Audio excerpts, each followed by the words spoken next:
Now students, in our last class, we have discussed the torque on a dipole placed in the uniform field, and we have seen that in case of the uniform field, the positive and negative charges were experiencing the force in the opposite direction, equal and opposite forces separated by a certain distance. That's why the torque we have already discussed. It was the expression you are having, that is tau is equal to P into E into sine theta, and net resultant force experienced by the dipole. Obviously, net resultant force will be zero. Why? Because force is a vector quantity. Whatever amount of the force is acting towards the right direction, according to the figure, the same will be acting in the opposite direction. That means along the direction of the field and in the opposite direction to the field. This is why the net resultant force on the dipole will be zero when it is placed in the uniform field. But suppose if the dipole is placed in the non-uniform field, try to follow. The dipole is placed in the non-uniform field. In that case, what will happen? Definitely, this field, suppose acting in this direction, but its magnitude will not be the same.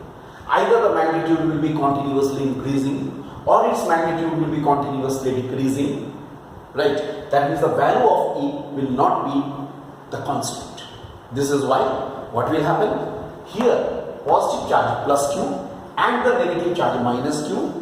Obviously, according to this figure, they will be experiencing the opposite forces in the opposite direction, but the magnitudes will not be the same, because the value of electric field at this point, let us say, if I name it like this, A and B, the value of the electric field at the point B will be something and at the point A will be something different.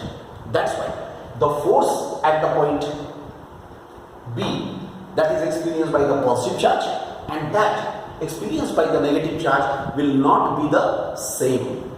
This is why the resultant force will not be equal to zero.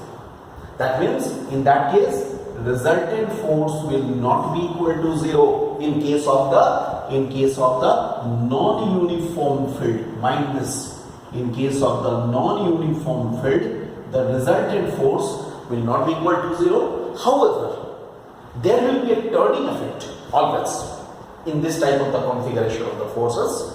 So there will be a turning effect. That's why a torque must be there. That means what we are getting, what is the difference?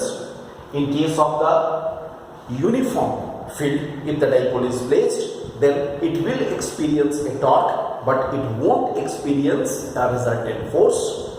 But in case of the non-uniform field, it will experience a torque as well as a force.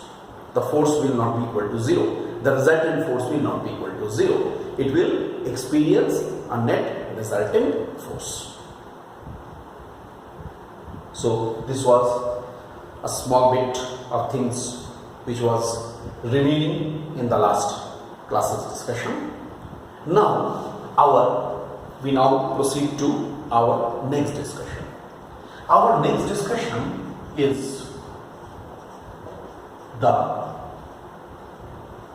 electric lines of force, a very important concept, because the concept of this electric lines of force will be used in our next discussion, of the Gauss's theorem, electric flux, Gauss's theorem, etc.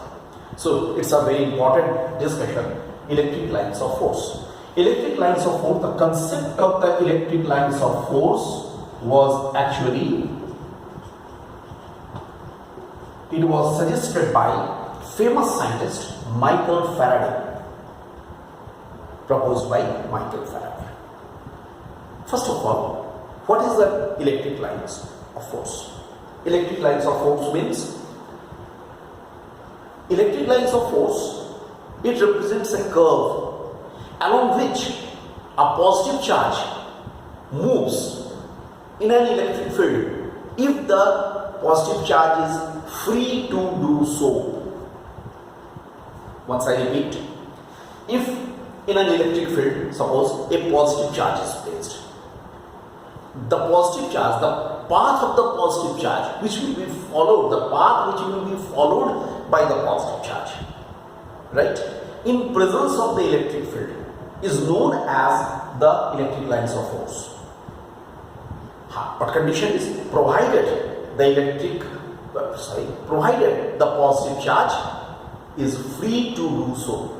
If it is free to move whatever path it will describe, that is known as the electric lines of force. This is first definition. But I think more scientific, more mathematical discussion is electric lines of force are the curves in an electric field. Electric lines of force are the curves in the electric field so that tangent drawn through any point of this curve, so that the tangent drawn to any point of this curve indicates the direction of the electric field intensity at that point. So see, electric lines of force, this is the electric lines of force, and it is a curve so that a tangent drawn to any point of this curve indicates the direction of electric field intensity at that point.